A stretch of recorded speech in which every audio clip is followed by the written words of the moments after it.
Présidé par le maire Innocent Zimé Chabi, en présence du secrétaire exécutif, le conseil municipal de Parakou a tenu ce vendredi 10 mars sa première session extraordinaire pour le compte de l'année 2023. Les points inscrits à l'ordre du jour sont consacrés essentiellement sur le foncier, suivi de l'adoption du rapport de la commission des affaires domaniales et environnementales relatifs aux demandes des projets de mise en valeur des domaines dans la commune de Parakou. Nous aurons à nous prononcer essentiellement sur des dossiers relatifs au foncier.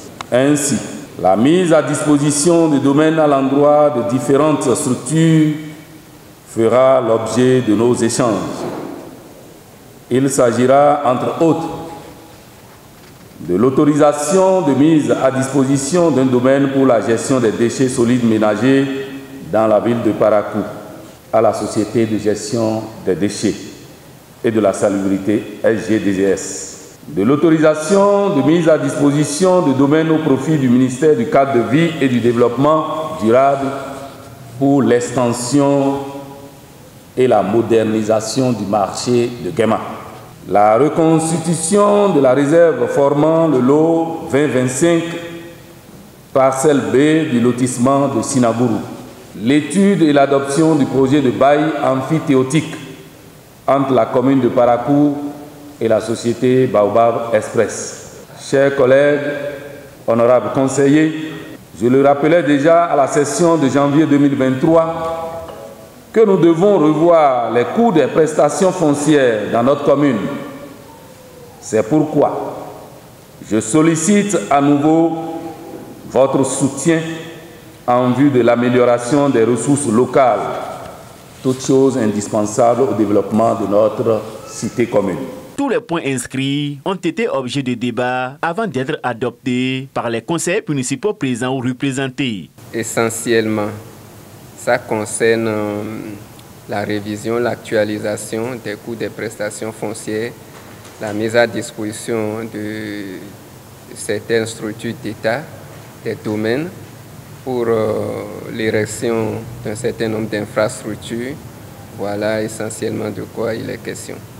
Il y a quelques points qui sont à nouveau retirés pour plus d'approfondissement, pour en quelque sorte requalifier les zones dont il est question.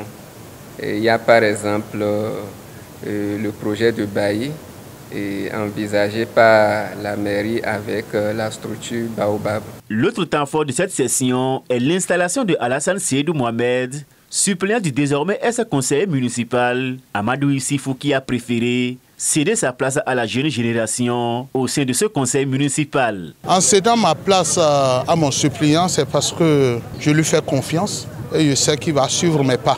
Il nous a suivis depuis des décennies. C'est une leçon bien sûr.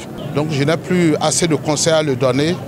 Je compte beaucoup sur lui et je sais qu'il va relever le défi. Après son installation, le jeune conseiller se dit conscient de la grandeur de la tâche qu'il attend et promet apporter sa pierre à l'édifice pour le développement de la cité des Kobourou. Les prérogatives, d'abord, nous vivons à Parakou et nous savons tous les difficultés auxquelles nous sommes confrontés.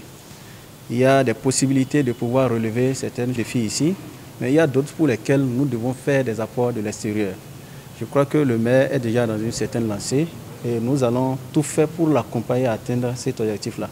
Mais là, il faut beaucoup plus miser. Je suis jeune et nous devons faire en sorte que la jeunesse aussi soit beaucoup plus visible dans ses activités au niveau du conseil municipal et faire en sorte que pour les prochaines fois, qu'on puisse avoir aussi un certain nombre de jeunes qui puissent décider, venir décider et se battre pour le développement de notre cité commune. Il faut noter que cette session s'est achevée dans une ambiance conviviale. Abonnez-vous à la chaîne MP Vision TV et activez la cloche de notification pour ne plus rater nos vidéos.